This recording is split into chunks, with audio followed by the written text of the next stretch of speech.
हम्म।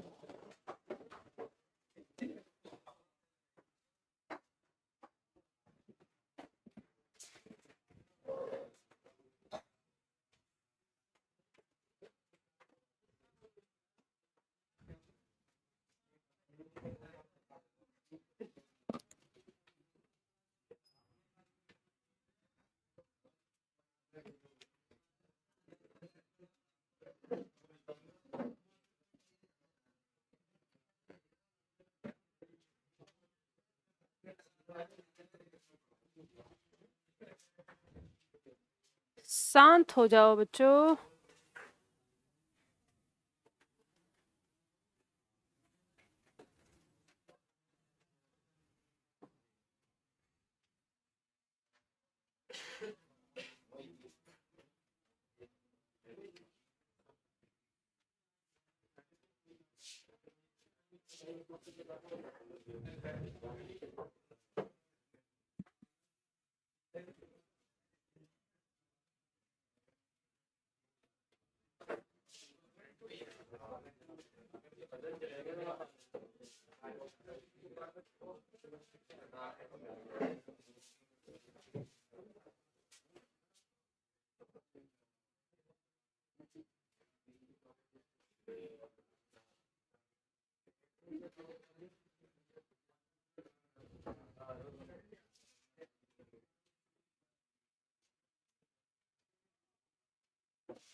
पढ़ने की स्थिति में आते हो आप लोग?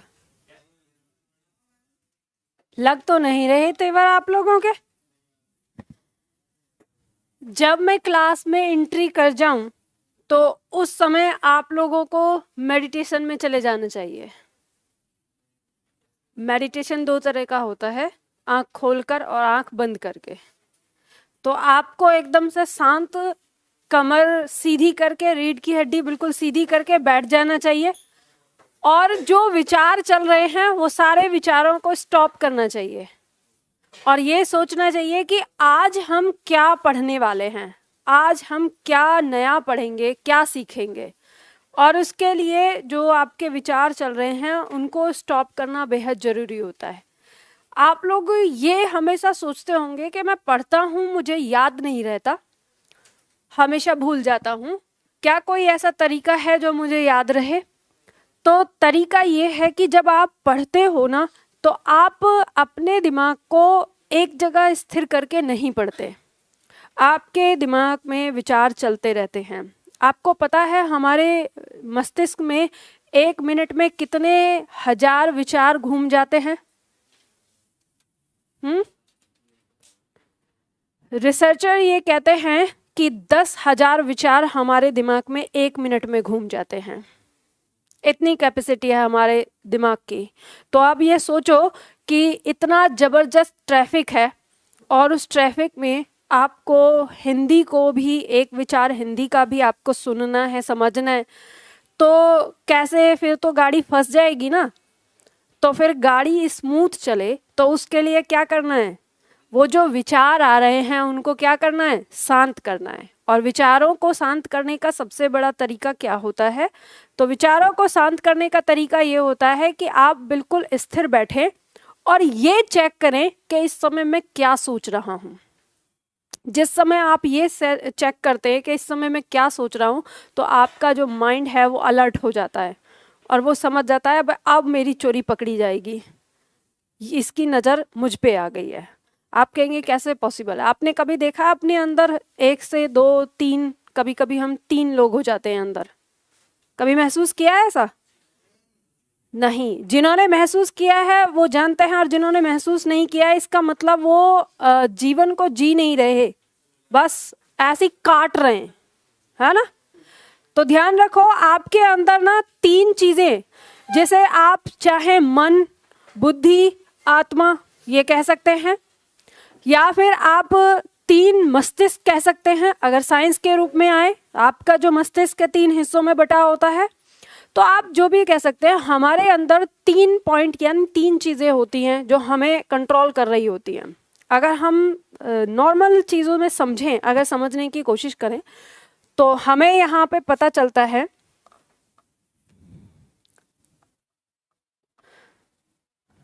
अब एक चीज आप सीख ही लो, ठीक है, काम आएगी। एक शब्द है मन, एक शब्द है, अच्छा इसको पहले रखते हैं बुद्धि बीच में।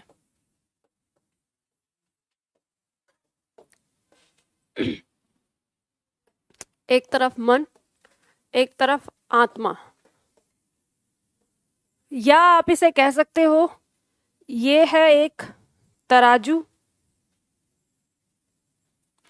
ये है नेगेटिव और ये है पॉजिटिव, ठीक है। आपके दिमाग में हमेशा ही चलता रहता है, ये कहेगा अच्छा काम करो, जल्दी उठ जाओ, सुबह में पढ़ाई करो, आपको जॉब पानी है, ये आपको ये सारी चीज़ कहेगा। ये कहेगा अरे 5 मिनट और सो ले, क्या करेगा, मिल जाएगी जॉब, कहीं वो नहीं हो रहा, ये आपको नेगेटिव लेके जाएगा।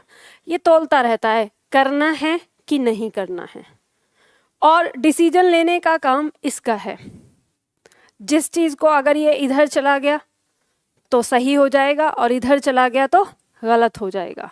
या आपका काम होता है कि आपको इसे किस दिशा में भेजना है, समझ गए। ये हो आप, इसको कहा गया है मानव रूप, इसको कहा गया है ईश्वरीय रूप, दैवीय रूप, और इसको कहा गया है राक्षस रूप। ये आपके ऊपर निर्भर करता है। ध्यान रखिए, अगर आध्यात्म की बात करेंगे हम, तो आध्यात्म हमें बताता है कि मनुष्य एक ऐसा प्राणी है या ईश्वर की ऐसी बनाई हुई कृति है जिसके पास जो 5 तत्वों से मिलके बना है, और मनुष्य जीवन को पाने के लिए देवता भी तरसता है और राक्षस भी तरसता है, क्योंकि राक्षस के अंदर केवल और केवल बुराई होती है और देवता के अंदर केवल और केवल अच्छाई होती है।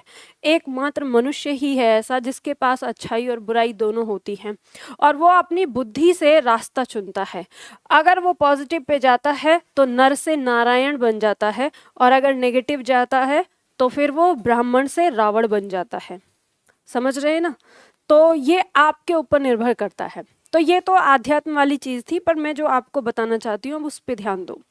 जिस समय आप यहाँ पे लोग बैठे हो, आप लोग तो या फिर जैसे मैं आती हूँ, तो आप लोग मुझे अगर मेरे इस पोडियम से अलग देखेंगे तो आप मुझे बिल्कुल अलग पाएंगे, लेकिन जब मैं यहाँ होती हूँ तो यहाँ आप बिल्कुल अलग देखते हैं। ये 2 रूप कैसे आते हैं?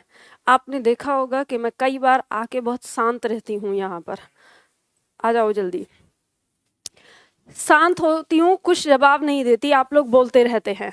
उस समय जानते हो मैं क्यों शांत होती हूँ? क्योंकि मैं भी अपने उस विचार से, मैं जब उस समय वहाँ अपने ऑफिस से यहाँ आती हूँ तो उस समय एक डायरेक्टर हूँ मैं कोचिंग की, तो मैं उस अपनी पदवी को छोड़कर यहाँ पे एंटर करते हुए अपने अंदर एक टीचर का आह्वान करती हूँ और उसके बाद आपको पढ़ाना शुरू करती हूँ। वही जिस समय मैं आई उसी समय आप लोगों को भी शांत होना चाहिए। आप उससे पहले क्या है, एक आम आदमी है, लेकिन जैसे ही मेरे सामने आएंगे तो आप एक स्टूडेंट हो जाते हैं, विद्यार्थी। अब आपके अंदर सीखने की भूख आनी चाहिए, और वो कैसे आएगी? जब आप शांत होकर अपने मन पे उसको विचार करेंगे। आज हम बहुत मज़ेदार टॉपिक पढ़ने वाले हैं।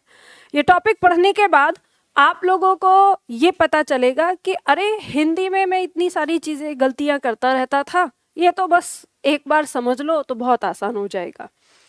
तो उसी को हमें पढ़ना है। तो मन को बिल्कुल शांत करो और अपने अंदर उस विद्यार्थी को ले आओ, धारण कर लो, जो विद्यार्थी सीखने की इच्छा रखता है। ठीक है, तो आज हम पढ़ने वाले हैं वचन। तो उससे पहले चलो शब्दावली कर लेते हैं।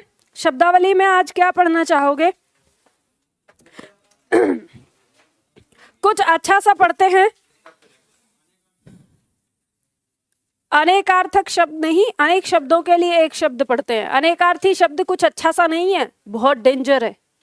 ठीक है, अनेक शब्दों के लिए एक शब्द पढ़ते हैं। Page number 81।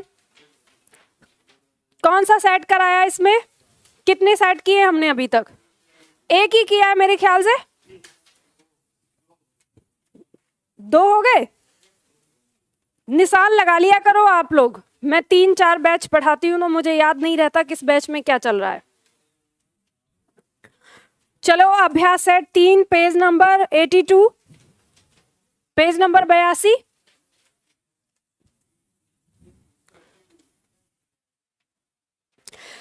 मैं वाक्य बोलूंगी, आपको उस वाक्य को एक शब्द में क्या कहते हैं ये मेरे साथ उच्चारित करना है। जो आंखों से परे है, परोक्ष, संदेश ले जाने वाला, संदेश वाहक। कम खर्च करने वाला, मितव्ययी। पति के द्वारा छोड़ी गई स्त्री, परित्यक्ता। हाथी की तरह चलने वाली स्त्री, गजगामिनी। जिस स्त्री का पति जीवित हो, जिस स्त्री का पति मर गया हो, विधवा। अच्छा, लिखा नहीं है यहाँ पे, बस मैंने जस्ट बोला है, आगे मिलेगा कहीं पर, ठीक है। तो सधवा का विलोम विधवा। व्यर्थ खर्च कर डालने वाला, अपव्ययी। और अपव्ययी का विलोम मितव्ययी, अभी थोड़ी देर पहले पढ़ा आपने। जिस पर मुकदमा चलाया गया हो, अभियुक्त। जिसके आने की तिथि न हो, अतिथि। जिसे भले बुरे का ज्ञान न हो, अविवेकी। नीले रंग का कमल, इंदिवर। जो अभी अभी उत्पन्न हुआ हो, अद्य प्रसूत। अद्य का मतलब अभी, ठीक है। प्रसूत माने जन्म लेना। जिसे ईश्वर में विश्वास नहीं है, पसीने से उत्पन्न होने वाला, स्वेदज। जो अमिस, अमिस मतलब मांस, नहीं खाता है, जो मांस खाता है, आमिस। और आमिस का पर्यायवाची क्या है? आमिस का पर्यायवाची पूछ रही हूं, सामिस, ठीक है। आमिस, सामिस, निरामिस, ये शब्द बहुत ज्यादा आपकी परीक्षा में आता है, आपसे पूछ लिया जाएगा। तो आमिस और सामिस का मतलब है मांस खाने वाला। आमिस में ही स उपसर्ग जुड़ा है, उससे बनता है स माने साथ, ठीक है। आमिस मतलब मांस, तो आमिस सामिस हो जाएगा, यानी मांस खाने वाला। और निरामिस, निर का मतलब होता है नहीं, ठीक है। इस तरह से याद रखना। जो खाना मुफ्त में मिलता है, जहां खाना मुफ्त में मिलता है, सदावर्त। जो कुछ नहीं जानता, अज्ञ। जो गणना के अयोग्य हो, नगण्य। जिसका आदि व अंत न हो, शाश्वत। जो हमेशा रहने वाला है, उसे भी शाश्वत कहते हैं, ठीक है। दोनों का मतलब एक ही होता है, जिसका आदि और अंत, आदि मतलब शुरुआत, ठीक है। जिसकी शुरुआत और अंत का पता ना हो, शाश्वत कहेंगे। और जो हमेशा रहने वाला, हमेशा मतलब वो तो हमेशा ही रहेगा, तो शाश्वत। जो स्मरण करने योग्य है, स्मरणीय। जो कठिनाई से समझने योग्य है, दुर्बोध। जो आंखों के आगे उपस्थित हो, प्रत्यक्ष। जिसकी गहराई नापी न जा सके, अताह। जिसमें युद्ध करने की इच्छा हो, युयुत्सु। जिसकी माप तोल हो सके, परिमेय। दोपहर के बाद का समय, अपराहन। ये ह के नीचे न है, ठीक है। अपराहन, ह का उच्चारण कम और न का उच्चारण पूरा आएगा। जो बहुत अधिक बोलता हो, वाचाल का विलोम मूक। मूक माने कम बोलने वाला, ठीक है। जो बहुत कम बोलता हो, मुखर या मितभाषी या मूक, ठीक है। जो लिखना पढ़ना जानता हो, साक्षर। चलो इन्हें याद करिएगा। कुछ पूछ सकती हूँ? जो हमेशा नहीं रहने वाला है, हाँ अभी तो पढ़ा है। जो हमेशा रहने वाला है वो भी शाश्वत, और जो हमेशा नहीं रहने वाला है वो भी शाश्वत। नश्वर, या जो कभी ना कभी नष्ट होगा, नश्वर, उसे भी नश्वर कहते हैं। प्रिय वचन बोलने वाली स्त्री, प्रियम वदा, ठीक है। जीने की इच्छा रखने वाला, जिजीविषा, ठीक है। समान रूप से ठंडा और गर्म, अरे याद करने का तरीका देखो। सम माने समान, शीत माने ठंडा, उष्ण माने गर्म। आराम से, सम शीतोष्ण, ठीक है। जो पहले था पर अब नहीं है, भूतपूर्व। जिसका शत्रु जन्मा ही ना हो, अजात शत्रु। जिसे बुलाया न गया हो, अनाहूत। जिसका आवाहन किया गया हो, आहूत। चलो इन्हें याद करिए अच्छे से। आज हम लोग पढ़ने वाले हैं वचन। वचन आपकी परीक्षा में बहुत ही महत्वपूर्ण है, इससे काफी सारे प्रश्न आते हैं वचन से, और साथ ही साथ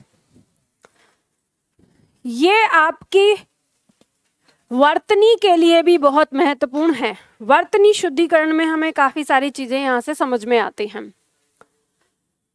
वचन क्या क्या होता है, देखो परिभाषा क्या कहती है। संज्ञा के जिस रूप से वस्तु का एक होना अथवा दो या दो से अधिक होना पता चले उसे क्या कहेंगे, वचन कहेंगे। ठीक है। हिंदी भाषा में वचन कितने प्रकार के होते हैं, दो प्रकार के। संस्कृत भाषा में वचन कितने होते हैं, तीन प्रकार के, एक वचन, द्विवचन और बहुवचन। तो वो संस्कृत भाषा के होते हैं। तो हिंदी भाषा में वचन दो प्रकार के होते हैं, एक वचन और बहुवचन। हम इसकी परिभाषा के बारे में बात करें, एक वचन और बहुवचन, तो यहाँ पर हमारी परिभाषा आती है, संज्ञा के जिस रूप से वस्तु का एक होना बोध होगा तो उसे क्या कहेंगे, एक वचन। और संज्ञा के जिस रूप से वस्तु का दो या दो से अधिक होना बोध होता है उसे क्या कहेंगे, बहुवचन। ठीक है। जैसे उदाहरण में दिया है लड़का, रात, किताब, ये क्या है, एक वचन रूप है इनका। और अगर इनका बहुवचन रूप देखेंगे तो क्या हो जाएगा, लड़के, रातें, किताबें। अब यहाँ पे ये बताइए कि हमने तीन शब्द लिए और तीन शब्दों का एक वचन से बहुवचन बनाया, इनमें आपको कोई अंतर नजर आ रहा है, तीनों में क्या अंतर नजर आ रहा है, एक ही मात्रा और अंक की बिंदी। मतलब हमें यहाँ पे एक चीज यहाँ पता चल रही है कि एक शब्द पे तो केवल एक ही मात्रा लगी है और दो शब्द ऐसे हैं जिसपे अंक की बिंदी लगी है। तो पहला सवाल ये कि किन शब्दों पर केवल मात्रा लगेगी और किन शब्दों पर अंक की बिंदी आएगी। तो ये हमारे लिए एक सबसे बड़ी समस्या हो जाती है। ये हमारा एक सवाल है कि कुछ शब्द ऐसे होते हैं जिनमें अंक की बिंदी लगती है और कुछ शब्द ऐसे होते हैं जिनमें अंक की बिंदी नहीं लगती। तो हमें ये चीज़ देखनी है कि किन शब्दों पे तो अंक की बिंदी लगती है और किन शब्दों पे अंक की बिंदी नहीं लगती। अब एक प्रश्न है, आप लोगों को उस प्रश्न को बताना है। जिन छात्रों ने वचन पढ़ रखा है मुझसे तो वो छात्र शांत रहेंगे, नए छात्रों को सीखने का मौका देंगे। प्रश्न है यहाँ पर, शब्द है आपका लड़का और इसका बताना है आपको बहुवचन। बहुवचन क्या है इसका, ये आपको बताना है। अब आप में से बहुत सारे छात्रों ने ये कहा है कि इसका जो बहुवचन है वो क्या है, लड़के। ऑप्शन आपको दिया गया है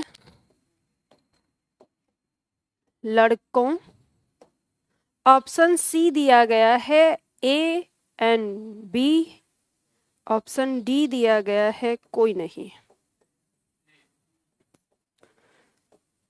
अब जिन छात्रों ने इसका लड़के बताया है, मैं एक वाक्य लिख रही हूं यहाँ पर, वो बताएंगे कि उस वाक्य में जो शब्द है वो एक वचन है कि बहुवचन। शब्द है लड़के ने रोटी खाई। इसमें जो ये शब्द है ये एक वचन है कि बहुवचन, एक वचन है। तो अभी तो आप कह रहे हैं कि लड़का का बहुवचन लड़के है। आप बताओ आंसर क्या है। आप कहेंगे कि मैम लड़कों होगा, क्योंकि इसका बहुवचन क्या बनेगा, लड़कों ने रोटी खाई। अगर हम इसे ऐसे लिखें, लड़का रोटी खाता है, इसका बहुवचन क्या होगा, लड़के रोटी खाते हैं। अब तो बहुत आसान हो गया। ऑनलाइन वाले छात्र बताएं, अब तो बहुत आसान हो गया आंसर। तो लड़का शब्द का बहुवचन क्या होगा? जल्दी आओ, जहां सीट है बता दो, बताओ जल्दी से फटाफट।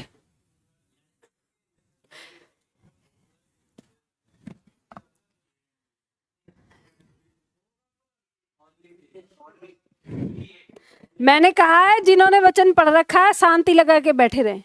बहुत ज्यादा आपको गुदगुदी मच रही है। हाँ, मैं नए छात्रों से, नए छात्र तो सस्पेंस से देख रहे हैं कुछ तो गड़बड़ है। आंसर क्या लगाएं? ए लगाएं, बी लगाएं, सी लगाएं? मैं नए छात्रों से पूछ रही हूं, बताइए आंसर ए बी सी।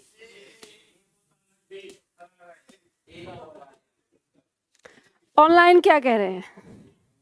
ए और बी दोनों। सी आंसर बता रहे हैं। इसका मतलब देखो, इस प्रश्न का जो उत्तर होगा वो होगा ए। अब आप कहेंगे कि मैम आपने यहाँ पे बताया है यहाँ लड़के ये बहुवचन है और यहाँ लड़कों ये बहुवचन है, दोनों आया है, तो उत्तर सी क्यों नहीं हुआ? तो उत्तर सी इसलिए नहीं हुआ क्योंकि आपके प्रश्न ने पूछा है लड़का शब्द का बहुवचन, और यहाँ पर जो लड़का शब्द है वो स्वतंत्र रूप में आया है। ये जो संज्ञा है वो स्वतंत्र रूप से आई है, और स्वतंत्र रूप से जो संज्ञा है उसका वचन जब हम बदलते हैं तो वो डिफरेंट तरीके से बनता है, अलग तरीके से। और जब कभी हमारी संज्ञा वाक्य में प्रयोग होती है और अगर वो उसके साथ कारक चिन्ह लग जाए तो उसका वचन दूसरे तरीके से बनता है। तो कहने का मतलब ये है, अब यहाँ पे सीखना, यानी सवाल आपका ये होता है कि दिमाग में अब ये आएगा तो फिर कब तो ए से इसका बहुवचन बनेगा और कब ओ से बनेगा। क्योंकि हम देखते हैं, जैसे मान लो अगर शब्द है, मान लो मैं आपसे ये पूछती हूँ, ये प्रश्न तो आपने बता दिया, आपको ये बताना है एक शब्द है, शब्द है भालू। अब बताओ इसका बहुवचन क्या होगा? ऑप्शन क्यों दूं, बताओ। शब्द बताओ हाथी। चलो इसको छोड़ दो, अभी तो ये पहली बार समझ में आया आपका। हाथी बता दो। अब दो उत्तर आ रहे हैं, एक आ रहा है हाथियों और एक हाथी। तो इसका बहुवचन आपको कहीं पर हाथी और कहीं पर हाथियों देखने को मिलेगा। अच्छा, हाथियों भी दो तरह से लिखा जाएगा, ऐसे या ऐसे।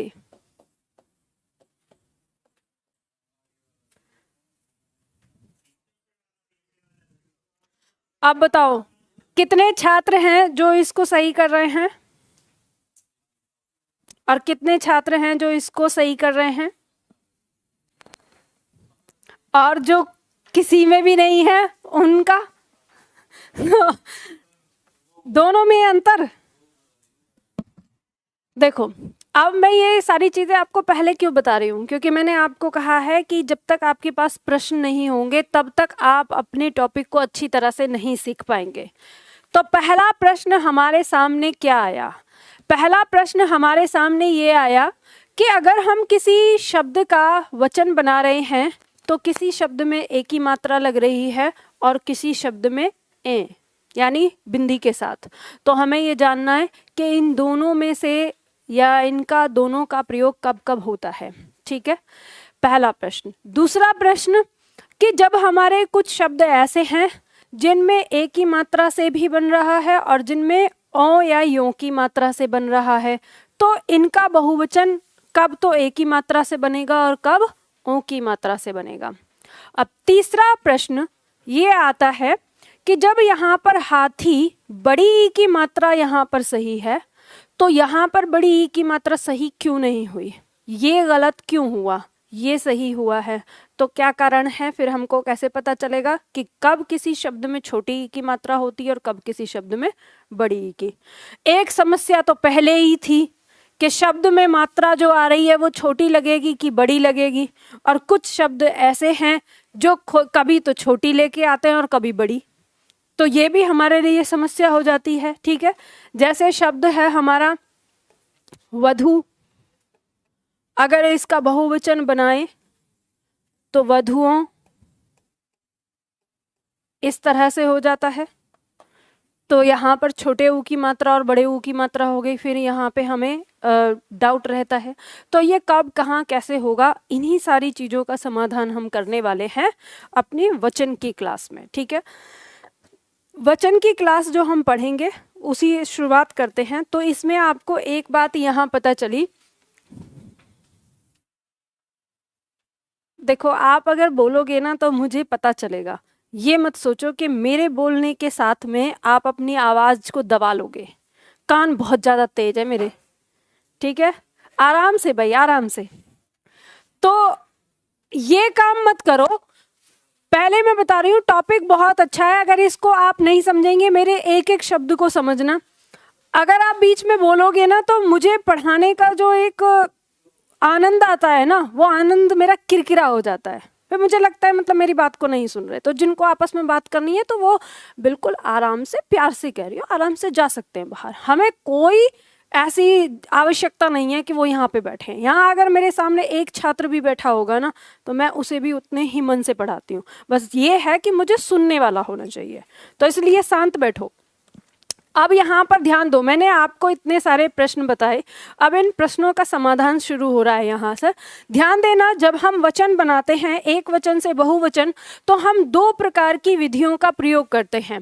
ठीक है, एक वचन से बहुवचन बनाने के नियम, इसमें दो प्रकार की विधि आती है। कौन सी? निर्विभक्ति रूप और सविभक्ति रूप। कितने छात्र ऐसे हैं जो निर्विभक्ति रूप और सविभक्ति रूप को जानते हैं?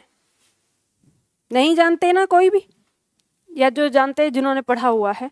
अब इसको ध्यान से समझो, दोनों में अंतर परिभाषा लिखने से पहले ही आपको शब्द से ही अंतर पता चलेगा। इसमें मुझे ये बताओ कि निर्विभक्ति ये शब्द है और ये सविभक्ति है, इसमें शब्द में कौन सा टुकड़ा है जो एक जैसा आपको लग रहा है? विभक्ति। ठीक है, इस विभक्ति का मतलब होता है कारक चिन्ह। ठीक है, क्या कहते हैं इसको? कारक चिन्ह या परसर्ग। और ये विभक्ति तीनों एक ही होते हैं। निर का अर्थ हो जाएगा नहीं, और स का अर्थ हो जाएगा साथ। तो मतलब जिसमें कारक चिन्ह नहीं होगा वो कौन सा रूप कहलाएगा? निर्विभक्ति।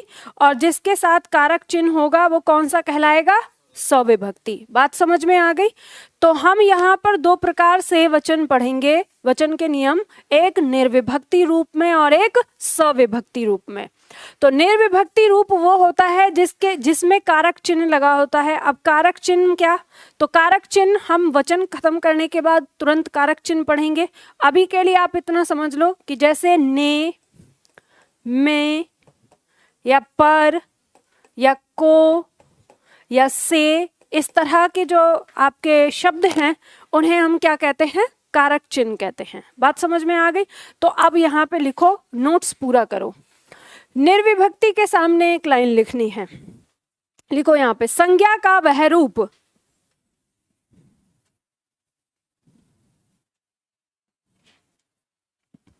संज्ञा का वह रूप जिसके साथ, संज्ञा का वह रूप जिसके साथ कोई विभक्ति, जिसके साथ कोई विभक्ति, ब्रैकेट में लिखो कारक चिन्ह, और कारक चिन्ह में लिख के ना आगे डैश करके ने, में, पर या को, इस तरह से आदि आदि बंद कर लेना।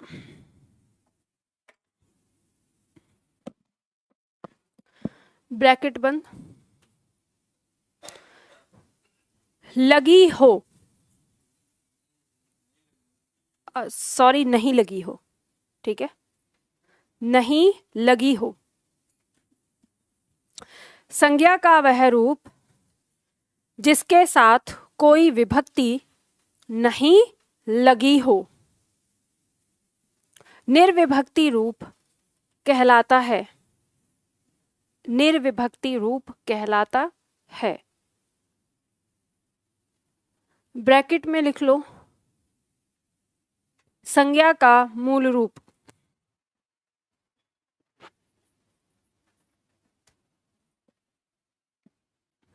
संज्ञा का मूल रूप,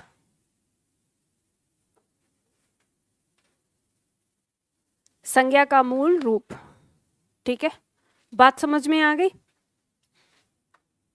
सविभक्ति में लिखिए संज्ञा का वह रूप जिसके साथ कोई विभक्ति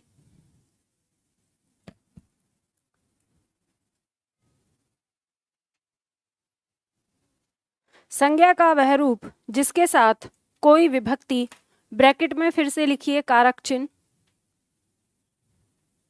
कोई विभक्ति, ब्रैकेट में कारक चिन्ह, ऐसे ही लिख लो ने में पर को आदि, ब्रैकेट बंद, कारक चिन्ह जैसे आगे लिखा है ने में पर, ये लिखकर ब्रैकेट बंद कर लो। लगी हो सविभक्ति रूप कहलाता है।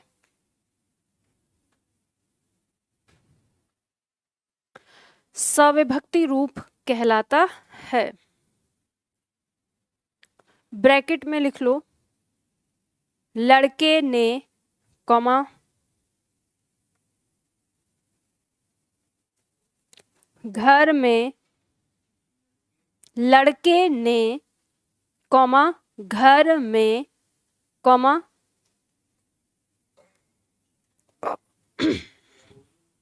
लड़के ने कॉमा घर में कॉमा भाई को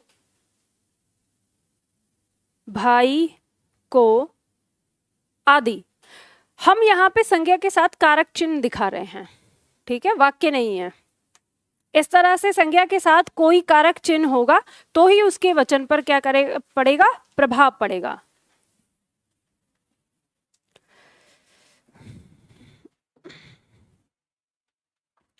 तो शुरुआत करते हैं हम अपने निर्विभक्ति रूप की। निर्विभक्ति रूप, अब सविभक्ति रूप बाद में पढ़ेंगे। सविभक्ति रूप बहुत छोटा सा है, उसमें कुछ इतना नहीं है, जो समझने वाली चीज है वो है हमारी निर्विभक्ति रूप। तो निर्विभक्ति रूप का पहला नियम क्या कहता है उसे समझो। पहला नियम कहता है कि आकारांत पुल्लिंग संज्ञाओं में आ के स्थान पर ए लगाकर बहुवचन बनाते हैं। समझ में आ गई बात? नहीं आई समझ में? चलो इसे समझते हैं। पहले ये बताओ आप में से कितने छात्र ऐसे हैं जिनको आकारांत एकारांत क्या होता है ये नहीं पता? चलो पहले तो हम ये समझ लेते हैं कि ये क्या होता है।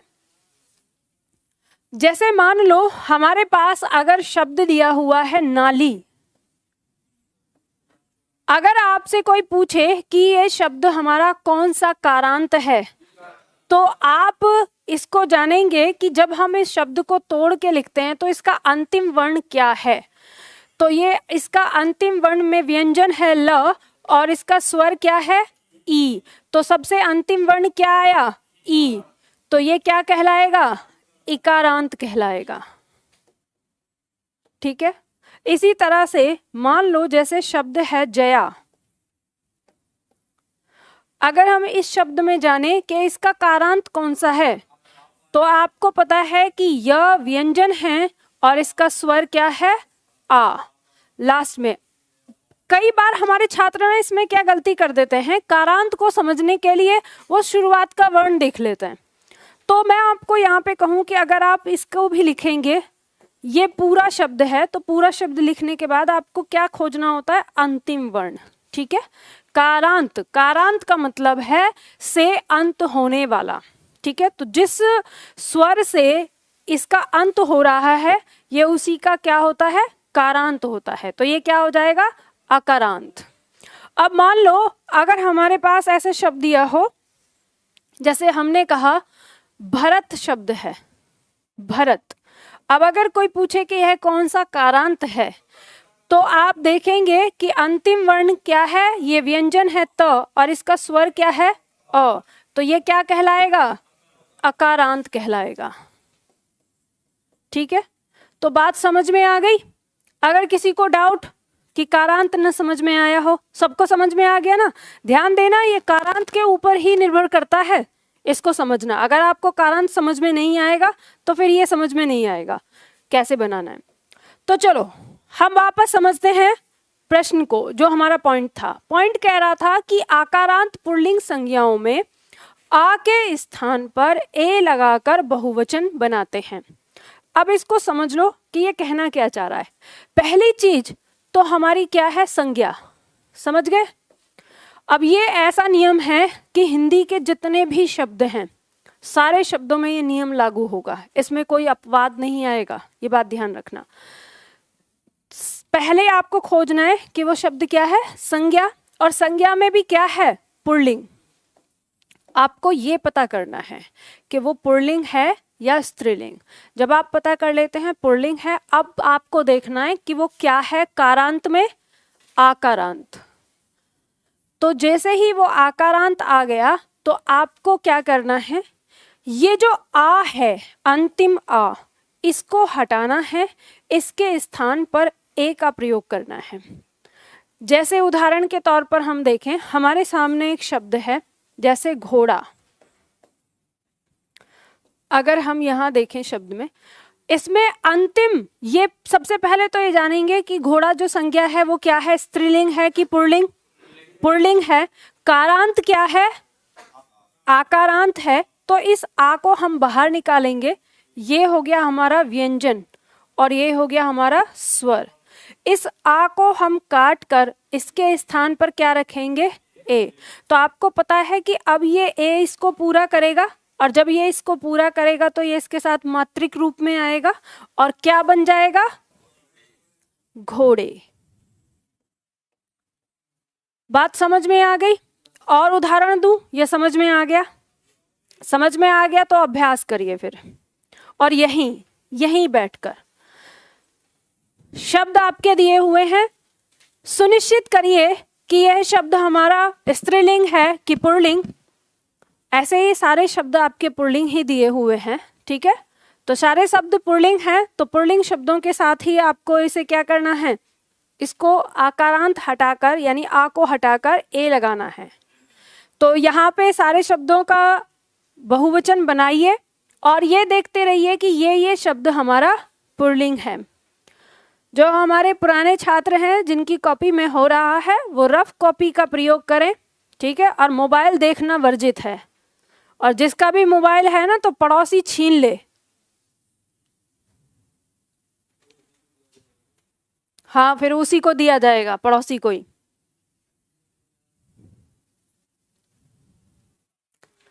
ऑनलाइन वाले छात्र भी करें, मैं इस चीज को चेक करूंगी, ये ध्यान रखिएगा।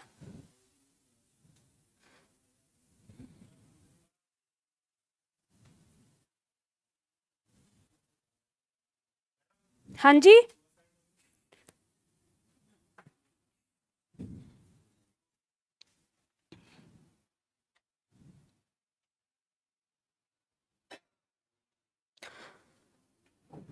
ऑनलाइन में एक छात्र कह रहे हैं कि मैम पीडीएफ दिलवा दो। देखो बच्चा, पीडीएफ आपकी इसमें है, आपको इसे कैसे पाना है इसके बारे में मैं बता देती हूँ। ऑनलाइन वाले ध्यान दें, ऑफलाइन वाला अपने काम करें। जब आप लाइव क्लास देखते हैं तो लाइव क्लास में एक ऑप्शन बना हुआ है यहाँ पर लाइव, इसके नीचे डेमो का बैच और इसके नीचे सभी कक्षाएं।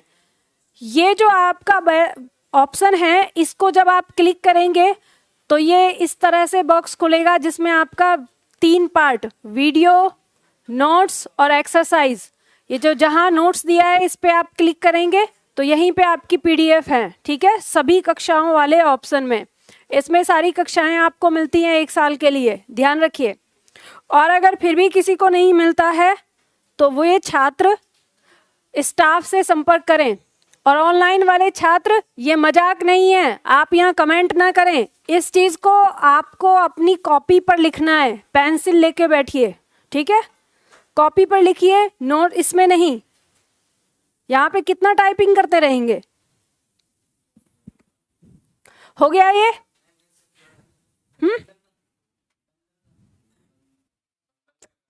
अरे मतलब क्वेश्चन करना जरूरी है क्या? बंदर आकारांत है क्या? पहले शांत बैठ जाओ। पहले ये सोच लो कि आपको जितने भी शब्द हैं आप शांति से बैठो। जब मैं कहूं ना कि वचन समाप्त हो गया और फिर आपको कोई शब्द समझ में ना आए, वो पूछना। समझ गए? हो गया ये? शांत रहो।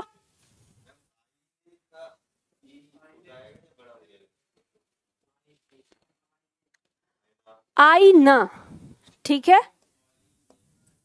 आकारांत के मतलब अंतिम वर्ण क्या है? आ है, तो ई से हमें कोई मतलब नहीं, ठीक है, उसका लेना देना नहीं है। हमें अंतिम स्वर से मतलब होता है, उससे पहले चाहे कुछ भी आए। हाँ जी, हाँ, कौन सी अंकी बिंदी? अब यहाँ 2 तरह की अंकी बिंदी नहीं, बिंदी जो है वो 2 तरह की है। एक तो है इसके बाद और एक है इसके नीचे। आप किसकी बात कर रहे हैं? मैंने बताई नहीं? मैंने बताई नहीं? बताई ना, तो बस ये जान लो। अभी टेंशन मत लो उस चीज को, मैं जितना बता रही हूँ उतने पे फोकस करो। मैं वही बता रही हूँ, एक एक करके चलेंगे हम। नोट इसमें समझ लो, संबंध वाले शब्दों जैसे पिता, चाचा, मामा, नाना, दादा आदि, इन शब्दों में ये पुल्लिंग शब्द हैं, आकारांत हैं। इसके बाद भी इससे ये बहुवचन नहीं बनेगा। क्या समझ में आया? पिता का पिते नहीं होगा, चाचा का चाचे नहीं होगा, ठीक है, मामा का मामे नहीं होगा। हो सकता है कि हम ऐसे बोलते हों, लेकिन ऐसा नहीं होता, ठीक है। हम कहते हैं मेरे सभी मामा आए हैं, हम मामे नहीं बोलते कि मेरे सभी मामे आए हैं। समझ गए? तो ऐसा नहीं बोलेंगे। नंबर 2, शांति से बैठ जाओ। नंबर 2 कहता है कि एकारांत, इकारांत, ईकारांत, उकारांत, ऊकारांत पुल्लिंग संज्ञाएं प्रायः एक वचन होती हैं। इनका एक वचन एवं बहुवचन एक ही होता है। क्या बात समझ में आई आपको? बात ये समझ में आई कि अगर एकारांत, ई, इकारांत, उ, उकारांत अगर पुल्लिंग संज्ञा है तो उसका एक वचन और बहुवचन दोनों एक ही जैसा होता है, उसका कोई परिवर्तन नहीं होता। जैसे शब्द है दिन, तो दिन का बहुवचन क्या होगा? दिन। फूल, फूल का बहुवचन क्या होगा? फूल। हाथ, हाथ का बहुवचन क्या होगा? हाथ। लिख लो साथ में। शिक्षक का बहुवचन क्या होगा? शिक्षक। अब आप कहेंगे कि मैम शिक्षकों हो सकता है या हाथ का हाथों हो सकता है, तो आप इसे मुझे बताइए। जैसे मान लो ये शब्द लेते हैं हम, आप कहेंगे कि मैम हमने तो फूल का फूलों देखा है, तो मैं आपसे वाक्य बनवा रही हूँ। मैंने आपको वाक्य दिया कि बाग में फूल खिला है, इसमें फूल शब्द का बहुवचन बनाते हुए आपको इसका बहुवचन बनाना है वाक्य का। तो क्या बनाएंगे? बाग में फूल खिले हैं। तो अब बताइए, पहला वाक्य जो था बाग में फूल खिला है और बाग में फूल खिले हैं, इसमें फूल के ऊपर कोई अंतर आया? एक वचन बहुवचन दोनों में एक जैसा है ना, ठीक है। जैसे शब्द है हाथी, तो हाथी का बहुवचन हाथी ही होता है। हाथी चिंघाड़ रहा है, इसका बहुवचन बनाइए। हाथी चिंघाड़ रहे हैं। तो हाथी से हाथियों तो नहीं हुआ ना, तो हाथी का बहुवचन क्या होगा? हाथी। अब दिमाग में बहुत तेज से प्रश्न उठ रहा होगा, तो मैम हाथियों कब होता है? तो अभी आराम से बैठो, ठीक है, परेशान मत हो, बताएंगे कब होता है ना। तो पहले इतना समझना है। पहली चीज ध्यान रखना, हम पढ़ क्या रहे हैं? निर्विभक्ति रूप, संज्ञा का निर्विभक्ति रूप। उसमें भी हम पढ़ रहे हैं पुल्लिंग संज्ञा का एकारांत ई, इकारांत उ, उकारांत, ठीक है। किसी के दिमाग में ये आ रहा होगा कि मैम अगर एकारांत या अकारांत या ओकारांत अगर संज्ञा हो तो उसका क्या करेंगे, ऐसा प्रश्न आ रहा है? अभी तक तो नहीं आया था, बट आपने बोला तब आया है ना। हाँ, अभी अभी आया, क्योंकि मुझे पता ये घर जाके आने वाला था आपके दिमाग में, फिर परेशान करते मुझे। तो याद रखो, इन कारांत से तो हम इनका बहुवचन ही बनाते हैं। तो जब भी किसी शब्द में ये कारांत लगा होगा तो वो बहुवचन तो ऐसे ही होगा, ठीक है। तो ये नहीं ध्यान देना इन पे, ठीक। तो ये बात समझ में आ गई। अब इसके बाद चलते हैं हम तीसरे पॉइंट पर। तीसरा पॉइंट हमारा कहता है कि एकारांत संज्ञा, एकारांत स्त्रीलिंग संज्ञा में अगर हमारा ए आया है तो ए के स्थान पर ए लगाकर तथा आकारांत स्त्रीलिंग संज्ञाओं में आ के बाद ए जोड़कर हम इसका बहुवचन बनाते हैं। बात समझ में आई? नहीं समझ में आई? समझने की कोशिश करो। देखो, सबसे पहले तो हमारी संज्ञा, और वो संज्ञा भी क्या? स्त्रीलिंग। समझ गए? इसमें भी दो तरह की स्थिति। पहला शब्द क्या है? एकारांत, और दूसरा शब्द क्या है? आकारांत। अगर इस तरह से आता है, एकारांत है तो क्या होगा? अब इसका बहुवचन बनाने के लिए हम प्रयोग कर रहे हैं किसका? ए का। और ए क्या है? चंद्र बिंदु के साथ। ये बात ध्यान रखिएगा। यहाँ पर हमें ये कह रहा है कि अगर एकारांत संज्ञा है तो हम इस ए को हटाकर क्या लगाते हैं? ए लगाते हैं, ठीक है। ए और ए, इसमें अंक की बिंदी आ रही है। और अगर आकारांत हमारी संज्ञा है तो हम इस आ के तुरंत बाद ए का प्रयोग करते हैं। बात समझ में आई? उदाहरण समझो। जैसे मान लो शब्द है हमारा रात, तो कौन सा कारांत है? एकारांत है। तो हमको पता है कि यहाँ पर ये हमारा व्यंजन और ये हमारा स्वर, तो हमें पता चलता है कि ए आया है, तो ए को काटकर हम क्या लगाएंगे? ए लगाएंगे। समझ गए? जब हम इसे जोड़ेंगे तो आपको पता है जब ये इसको पूरा करेगा तो मात्रिक रूप में आएगा, तो क्या बनाएगा? रातें। अब जब ये मात्रिक रूप में आया तो आपको पता है कि चंद्र बिंदु इस तरह से नहीं लगेगा। तो चंद्र बिंदु किस तरह से लगेगा? चंद्र बिंदु बिंदी में बदल जाएगा। बात समझ में आ गई? तो क्या हुआ? रात का रातें हो गया। अब मान लो हमारा शब्द है माता। अब ये शब्द क्या है? स्त्रीलिंग है और आकारांत है। अंत में क्या आया है इसका? ये है व्यंजन और ये क्या है? स्वर। आकारांत आया है तो आकारांत में हमें क्या करना है?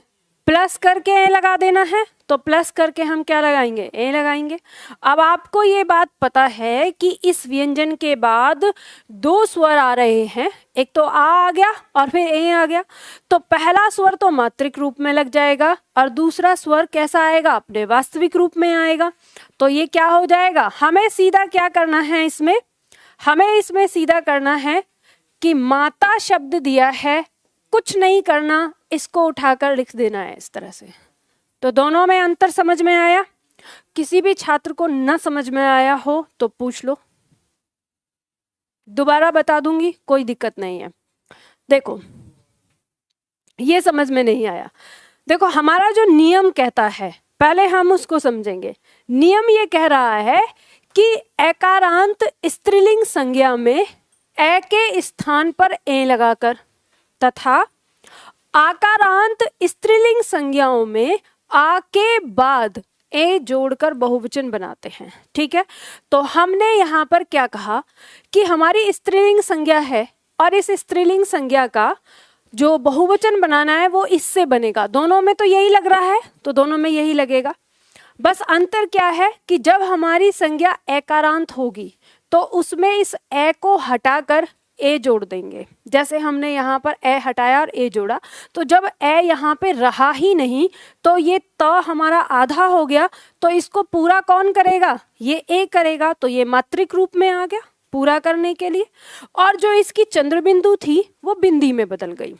तो ये नियम ऐसा होता है कि जब हम वर्णमाला पढ़ते हैं, अब आपने वर्णमाला नहीं पढ़ी है शायद अभी, तो जब हम वर्णमाला पढ़ते हैं तो वर्णमाला में हमें ये समझाया जाता है कि जो चंद्र बिंदु है, अगर कोई मात्रा उसके साथ सुरेखा से नीचे आई हुई है तो चंद्र बिंदु के रूप में लगता है, लेकिन अगर कोई मात्रा सुरेखा से ऊपर आती है तो चंद्र बिंदु उसके साथ बिंदी रूप में लगता है।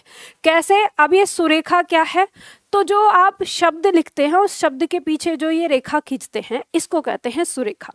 मान लो जैसे आ है हमारा, तो ये सुरेखा से नीचे की मात्रा है। अब इसके साथ यदि हमारी चंद्र बिंदु आती है तो वो इस रूप में लगेगी, ठीक है। अब मान लो कि अगर हमारी ये मात्रा है ए, तो ये क्या है, सुरेखा से ऊपर निकल रही है, तो इसमें चंद्र बिंदु अगर हम ऐसे लगाते हैं तो ये गलत रूप होता है, ठीक है। हम कैसे लगाएंगे इसके साथ चंद्र बिंदु, बिंदी के रूप में लगाते हैं। ये हमारी परीक्षा में भी आ जाता है, वर्तनी शुद्धिकरण में भी आता है, और हमसे कोई नॉर्मल भी पूछ सकता है कि चंद्र बिंदु का प्रयोग किस तरह से हो रहा है, तो हमें ये ध्यान रखना है। जैसे हम उदाहरण देख सकते हैं, मान लो हमने शब्द लिखा चांद, तो हम चांद लिख रहे हैं तो यहाँ पर हम चंद्र बिंदु इस तरह से लिखते हैं, ठीक है। अब अगर ये चांद आपको ऐसे लिखा हुआ दिखेगा तो ये गलत होता है, ठीक है, इस बात का ध्यान रखना। बात समझ में आ गई? तो यहाँ पे हमने इसलिए इसको ऐसे लिखा, ठीक। और यहाँ पे क्योंकि आकारांत है तो हटाना तो हमें कोई स्वर है नहीं, अगला हमें स्वर ही जोड़ना है, तो वो इसी तरह से आ जाएगा। अभ्यास कर लीजिए जल्दी से फटाफट।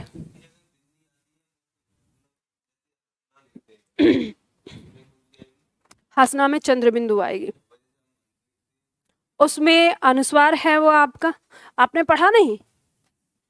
चंद्र बिंदु और अनुस्वार में अंतर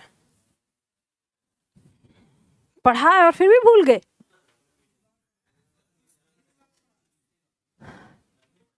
ये करिए, बाकी सब लोग करिए, इनका डाउट बताएं। देखो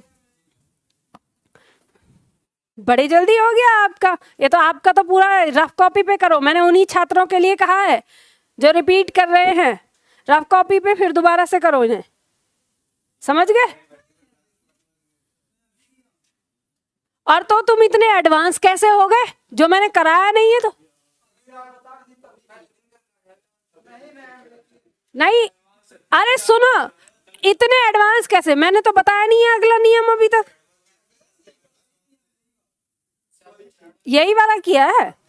चलो देख आती हूँ, आराम से बैठ जाओ, बाकी लोगों को करने दो। अब तुमको हिंदी समझ में आने लगी है ना, तो अति उत्साही हो गए हो।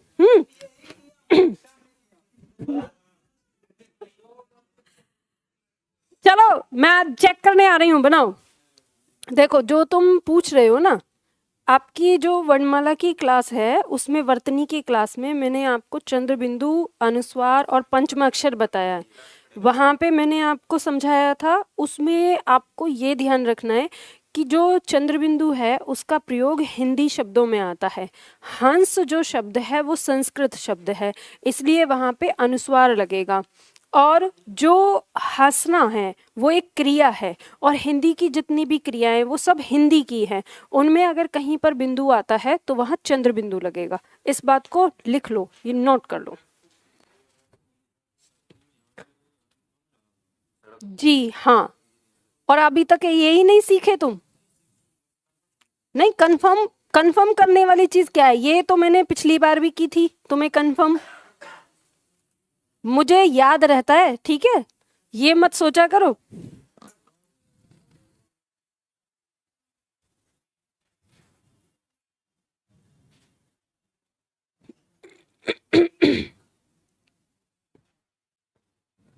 दिखाओ।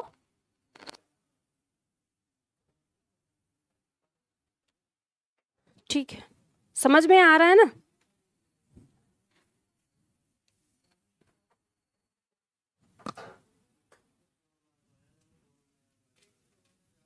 बातें मत करो, शांति से बैठो। ठीक है, दिखाओ कहाँ है तुम्हारी कॉपी। ये तो रफ कॉपी है, वो क्यों नहीं लेके आते नोटबुक?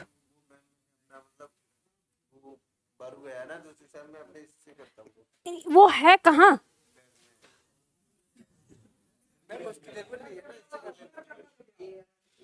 कितने एडवांस हमारे छात्र हैं भाई। देखो, अगर मान लो कहीं पे मुझे कोई निशान लगाना हो या कोई चीज बतानी हो तो उसे कैसे करोगे? रफ कॉपी पे रख के? उसका खाना तुम्हारे पेट में आ जाएगा? ये पता है इसको क्या बोलते हैं? इसको बोलते हैं निरीही लापरवाही, और कुछ नहीं। दिखाओ इधर।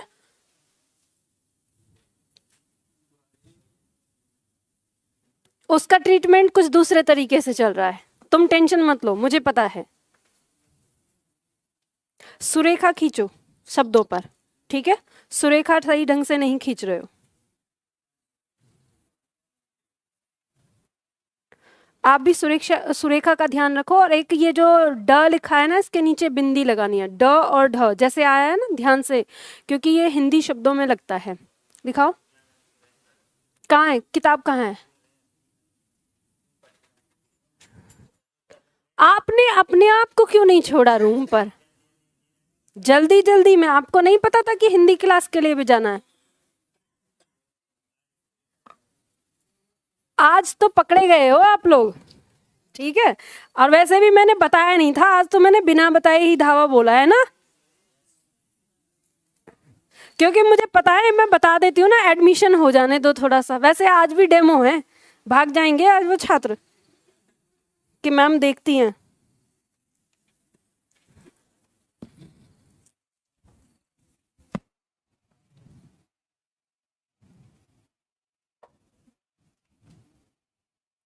ठीक है,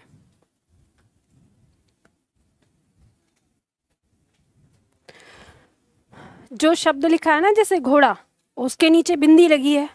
ड और ढ के नीचे बिंदी का ध्यान रखो, और शब्दों पर सुरेखा नहीं खींचते हो। अगर लिखना पड़ गया ना, आदत, ये क्या मतलब आदत? आपको आप कहोगे कि मुझे तो आशीर्वाद आरसीवाद लिखने की आदत है, तो आप ऐसे नहीं कह सकते ना। हाँ सुरेख, आदत आप बनाओ, मैंने बता दिया ना। मैं क्यों चेक कर रही हूँ आपकी कॉपी? इसलिए चेक नहीं कर रही कि आपने जो ये बना रही हैं वो आप गलत लिख रहे हो, इसलिए चेक कर रही हूँ कि आप लिख किस तरह से रहे हो और कितना मुझे आपको बताना है। तो इस बात का ध्यान रखो, नेक्स्ट टाइम चेक करूंगी मैं। फिर पता चले कि एक समय के बाद कहोगे निधि मैम से पढ़ा था, और कोई और दूसरे टीचर कहेंगे निधि मैम के स्टूडेंट देखो इन्हें ये भी नहीं आता। गुरु शब्द में आपने छोटे ऊ की मात्रा की जगह बड़े ऊ की मात्रा लगाई है, ठीक है? उसे सही करना है। दोनों में अंतर होता है, जब आप वर्णमाला पढ़ेंगे तो वहां पे आपको समझ में आएगा। वर्तनी में समझाती हूँ उस चीज को।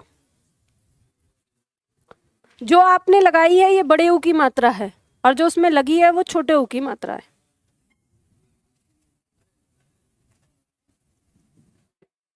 ठीक है, सुरेखा थोड़ा सा ध्यान से लगाओ। देख लिया आपका? दिखाओ।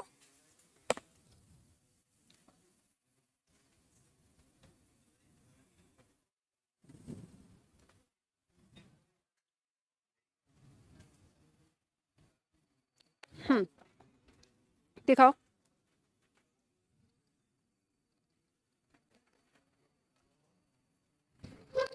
सुरेखा नहीं लगा रहे हो कहीं पे? दिखाओ जल्दी जल्दी फटाफट।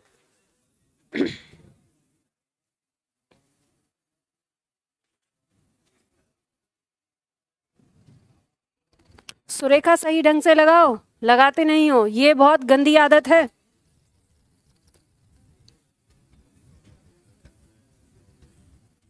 आप भी ध्यान रखो सुरेखा का। दिखाओ पीछे।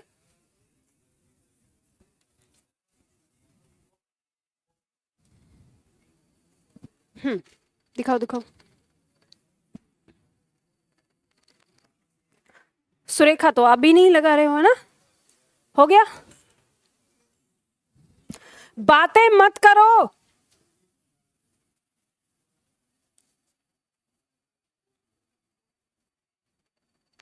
दिखाओ।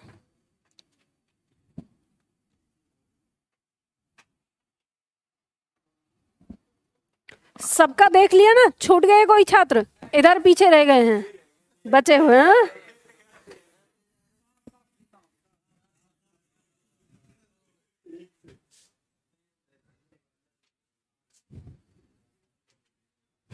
ठीक है।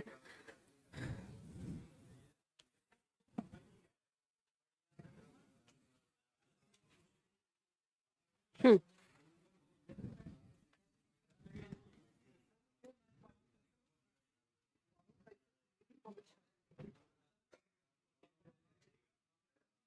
छह नहीं बनाई जाती है, आपसे दिक्कत होती है? शुरू से ऐसे बनाया, अब सुधारना। जितना मैंने लिखवाया उतना ही लिखा,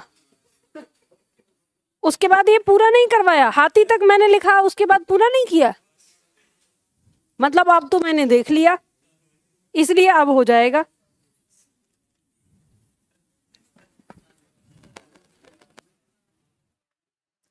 आपने भी गुरु पर बड़े ऊ की मात्रा बनाई है, ध्यान रखना है इसे। दिखाओ। अरे शांति नहीं रख सकते क्या?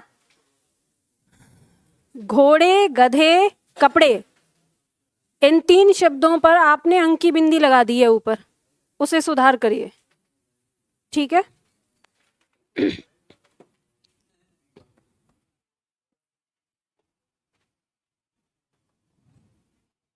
गुरु पर बड़े ऊ की मात्रा लगाई है आपने भी। देखो इधर ध्यान दो, जो ये शब्द आप लिख रहे हो गुरु, इस पर ये मात्रा लगती है। हमेशा याद रखना, इसे छोटे ऊ की मात्रा कहते हैं। र पर छोटे ऊ की मात्रा ये होती है और बड़े ऊ की मात्रा ये होती है। इसे कैसे याद रख सकते हो? छोटे ऊ की मात्रा ये होती है, बड़े ऊ की मात्रा ये होती है। तो बड़े ऊ की मात्रा अपना रूप नहीं बदलती, ठीक है? तो बड़ा होता है, मनमानी करता है, तो इस तरह से याद रखिएगा कि बड़े ने अपनी मनमानी की, इसने अपना रूप नहीं बदला। छोटे को ही कॉम्प्रोमाइज करना पड़ा, इसने अपना रूप बदला। अब कई बार होता है कि आपको इसमें कंफ्यूजन हो जाता है कि इसकी मात्रा ये दी हुई है तो क्या पता यही बड़ा हो।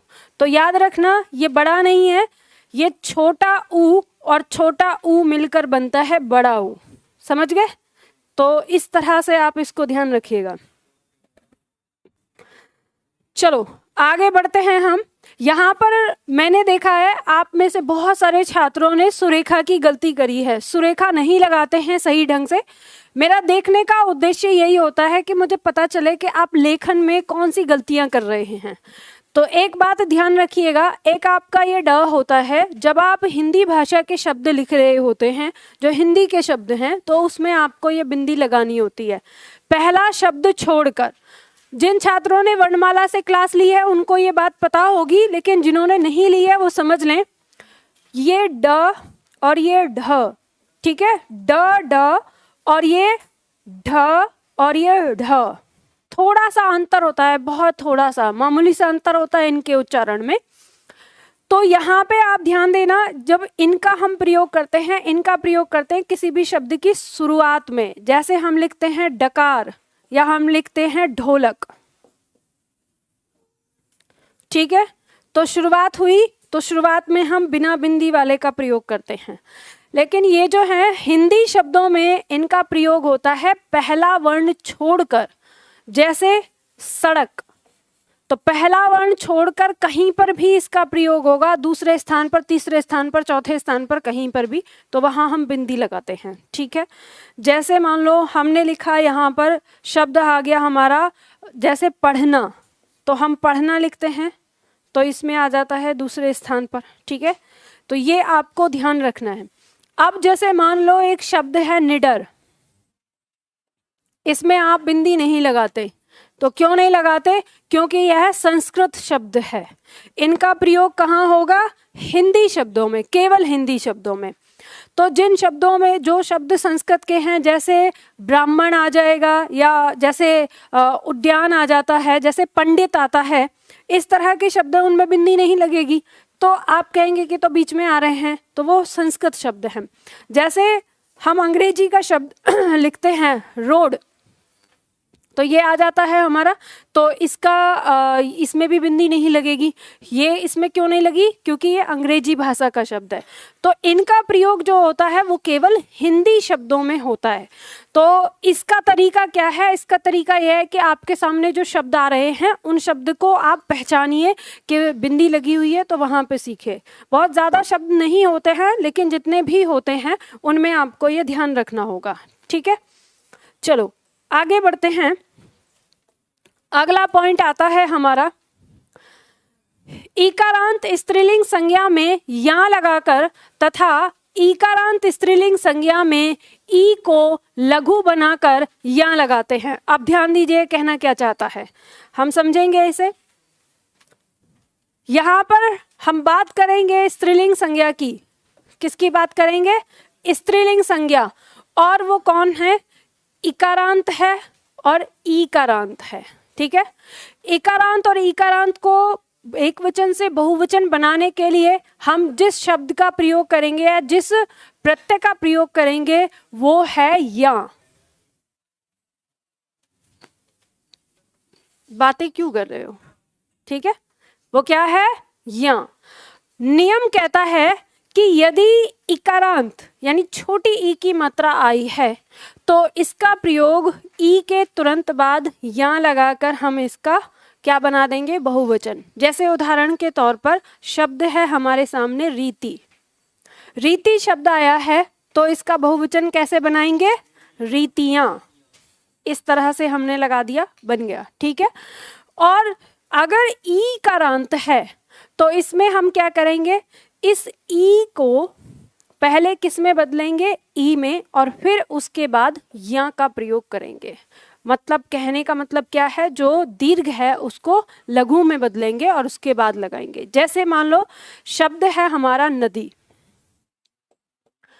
अब नदी का अगर हमें बहुवचन बनाना है तो इसमें ये क्या है? मात्रा हमारी दीर्घ है, तो हम इसको बनाएंगे पहले लघु और फिर उसके बाद हम या लगाएंगे। तो कैसे बनाएंगे? जैसे नदी, द पे छोटी ई की मात्रा और फिर या लगाएंगे, नदियां। समझ में आ गया? तो चलो अभ्यास करो।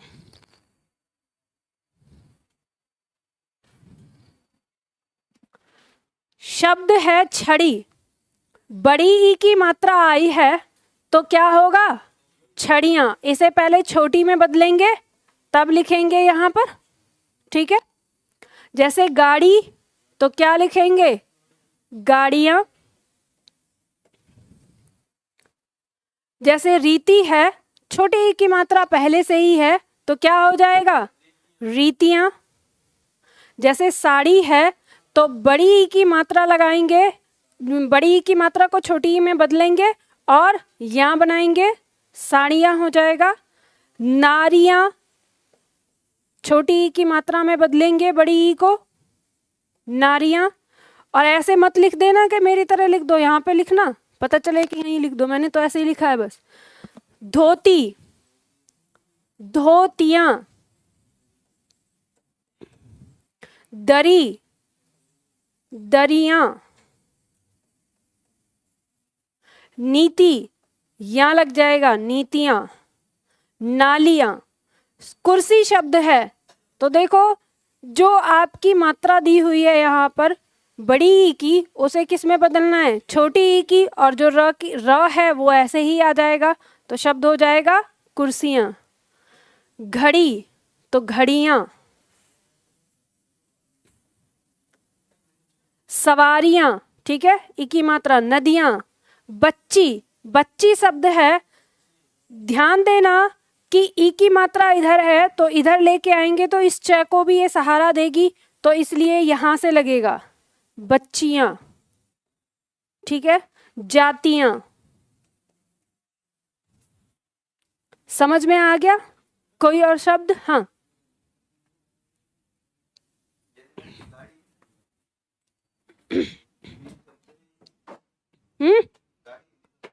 हाँ जी, हिंदी शब्द है गाड़ी।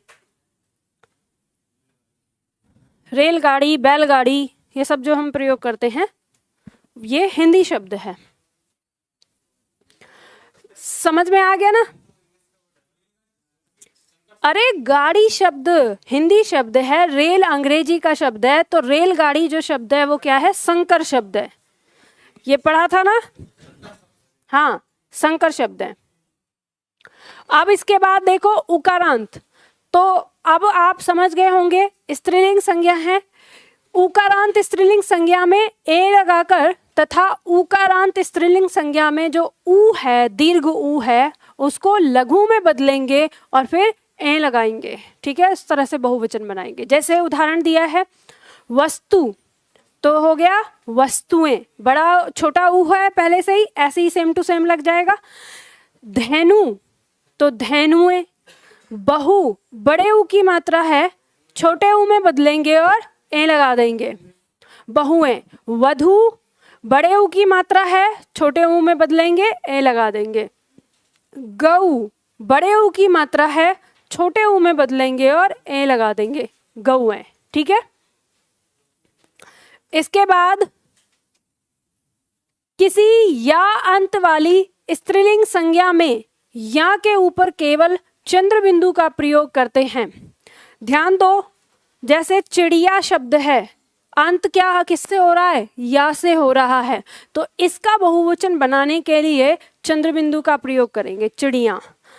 बुढ़िया, बुढ़िया। बिटिया, बिटियां। चूहिया, चूहियां। गुड़िया, गुड़ियां। डिबिया, डिबियां। कुटिया, कुटियां। बिंदिया, बिंदिया। इस तरह से हमने देखे कुछ शब्द यहाँ लिखे हैं। अगर आपको कहीं पर भी मिलते हैं रास्ते में शब्द, तो आप इनको आराम से पहचान सकते हैं, समझ सकते हैं।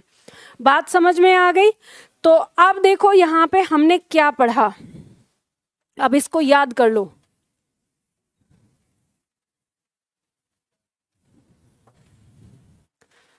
ये है पुल्लिंग संज्ञाएं। अब शॉर्ट ट्रिक बनानी है, तो जहां पर आपका वचन लास्ट हो रहा है उसमें एक पेज एक्स्ट्रा दिया गया होगा, देखो।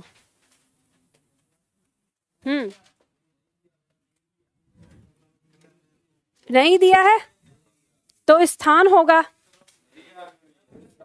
नीचे जो स्थान है। हाँ, तो अरे इसमें आधा पेज आपको एक्स्ट्रा दिया हुआ है। ठीक है, जहां पे वाक्य प्रयोग है, वाक्य प्रयोग के बाद पूरा आधा पेज खाली है ना, तो वहीं पे वाक्य के लिए 4 लाइन छोड़ के उसके बाद से लिख लेना, अगर लिखना है तो, नहीं तो याद भी कर सकते हो। ठीक है, देखो संज्ञाओं को आपने 2 भागों में बांट लिया, एक में पुल्लिंग और एक में स्त्रीलिंग।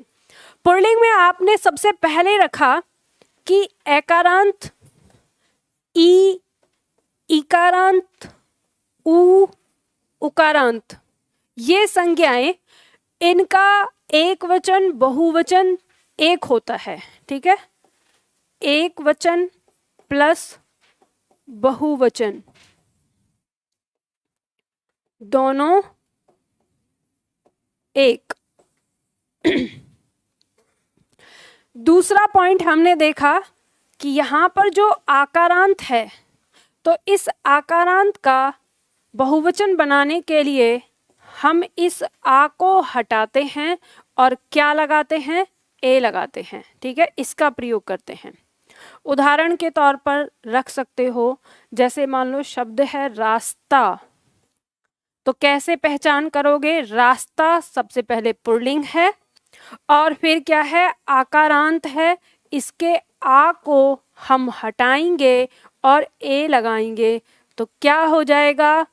रास्ते हो जाएगा, और ये इस तरह से बन जाएगा। ठीक है, पुल्लिंग संज्ञाओं में ये हो जाएगा।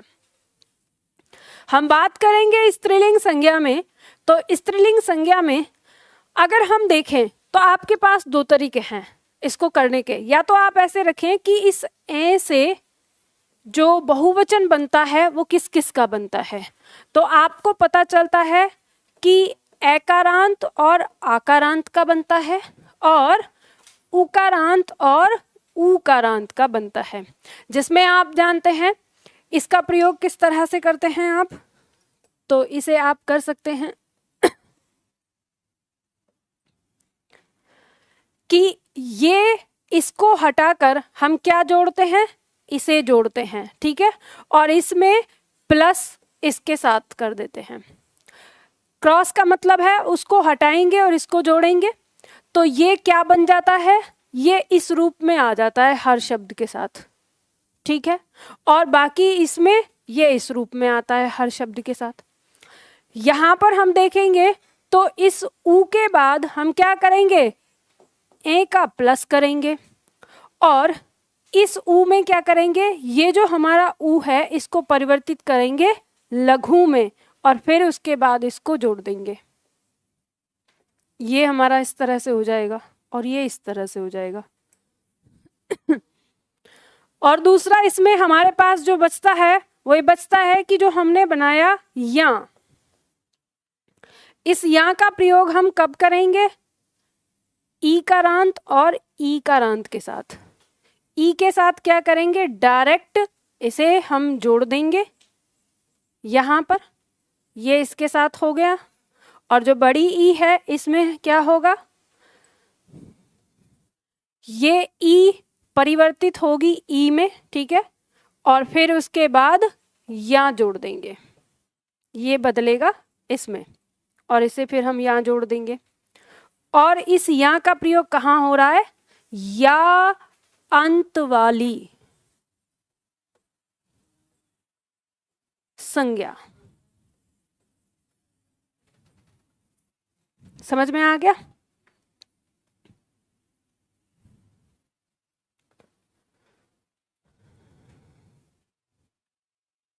ये आपकी शॉर्ट ट्रिक है, और जब आपकी परीक्षा हो, परीक्षा के दिन पहले क्यों करना है, आपको पहले से याद रखना है इसको। इसे याद रखने में कोई ज्यादा भार लगेगा क्या, आराम से। अब मान लो जैसे इन्होंने प्रश्न किया कि बंदर, बंदर का वचन बताना है, ये लिख लिया आप लोगों ने, इसे नीचे करूं क्या, मतलब ऊंचा करूं, यहां तक तो लिख लिया होगा ना। अगर पीछे नहीं दिखाई दे रहा है तो इसे ऊंचा कर देती हूँ थोड़ा सा, पर ये ऊपर वाला छिप जाएगा।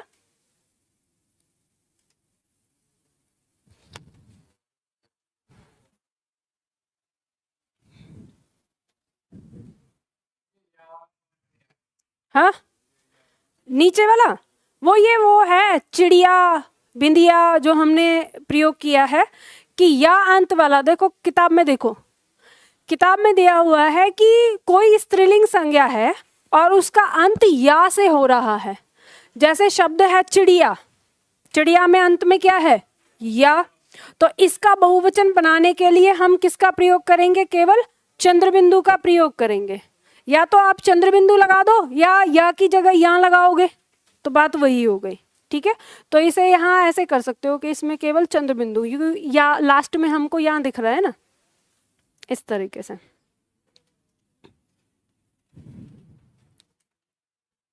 समझ में आ गया? अब देखो मिटा दूं इसको,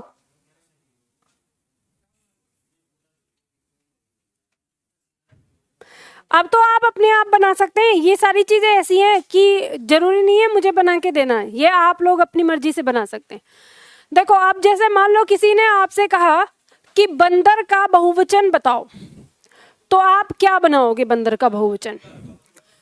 आपको दिमाग नहीं लगाना कि बंदरों होगा कि बंदरे बनेगा, क्या बनेगा, कुछ नहीं लगाना। आपको दिमाग कैसे लगाना है, आपको दिमाग लगाना है पहली चीज कि ये बंदर जो संज्ञा है स्त्रीलिंग है कि पुल्लिंग, तो पुल्लिंग आ गई। फिर दूसरा पॉइंट देखना है कि एकारांत है आकारांत है। एकारांत है तो मतलब बंदर का बंदर होगा। बंदर पेड़ पर बैठा है, बंदर पेड़ पर बैठे हैं, ठीक है, तो बंदर का बंदर हो जाएगा। ऐसे ही जैसे मान लो एक छात्र ने पूछा कि चाकू का बहुवचन क्या होगा।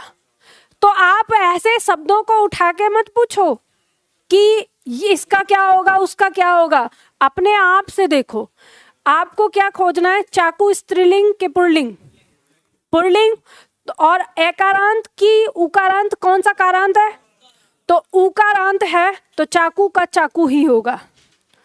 चाकू ऊपर रखा है और चाकू ऊपर रखे हैं, तो चाकू का चाकू ही होगा। और अपनी जानकारी के लिए, अपने आप में विश्वास करने के लिए वाक्य प्रयोग करके आप देख सकते हैं, ठीक है। और अगर मैं ऐसे कहूं कि चाकू से हाथ कट जाएगा, और इससे आप जो बनाएंगे तो आप क्या बोलेंगे, चाकुओं से हाथ कट जाएगा, ठीक है। तो अब चाकुओं क्यों हुआ, क्योंकि चाकू के बाद से आया, और जो कि कारक चिन्ह है, और कारक चिन्ह तुरंत प्रभाव डालता है, ठीक है। तो ये क्यों ऐसा हुआ, तो ये ऐसा इसलिए हुआ क्योंकि हम लोग पढ़ तो रहे हैं विकारी शब्द ही। विकारी पद का मतलब क्या पढ़ा था हमने, जिन पर लिंग, वचन, कारक, काल आदि में से किसी एक का भी प्रभाव पड़ता हो, वो क्या है, विकारी पद। तो हम विकारी पद पढ़ रहे हैं, विकारी पद में हमने संज्ञा पढ़ा, और ये संज्ञा के अंदर ही हम पढ़ रहे हैं लिंग, वचन और कारक, ठीक है। तो इससे आपको पता चलता है कि कारक चिन्ह जो है वो प्रभाव डालते हैं संज्ञा के ऊपर, ठीक है। तो इसी तरह से मान लो अगर आपको अगर कोई ऐसा शब्द दिया जाए, जैसे पुस्तक आ गया, मान लो पुस्तक शब्द आपके सामने दिया है कि इसका बहुवचन बताओ, तो आप कैसे खोजेंगे कि पुस्तक पुल्लिंग है कि स्त्रीलिंग, तो स्त्रीलिंग एकारांत है कि आकारांत, तो एकारांत है, तो आपको पता चल गया, इस ए को हटाकर क्या लगाएंगे ये लगाएंगे। जब ए हट जाएगा तो ये मात्रिक रूप में आ जाएगा, क के ऊपर मात्रिक रूप में आ गया तो चंद्र बिंदु बिंदी के रूप में आ जाएगा। अब आपको ये पता चला कि बिंदी का प्रयोग हम कहाँ करेंगे, स्त्रीलिंग में, ठीक है। तो स्त्रीलिंग संज्ञाएं जो होंगी उनमें क्या लगेगा, बिंदु लगेगा। अभी बहुत सारे सवाल हैं आपके सामने, अभी ऐसा नहीं है कि यही सवाल है, अभी कई सारे सवाल हैं जो आपके बाकी हैं, जो आपको करना है। जैसे है का प्रयोग करते हैं और हैं का प्रयोग करते हैं, अब इसका प्रयोग कब कहाँ करते हैं, जैसे रही है,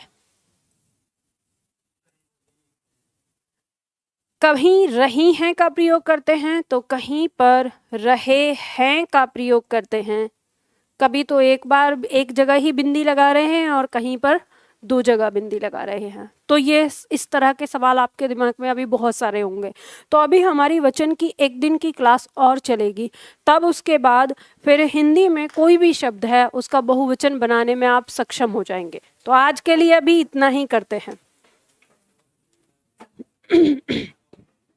खुश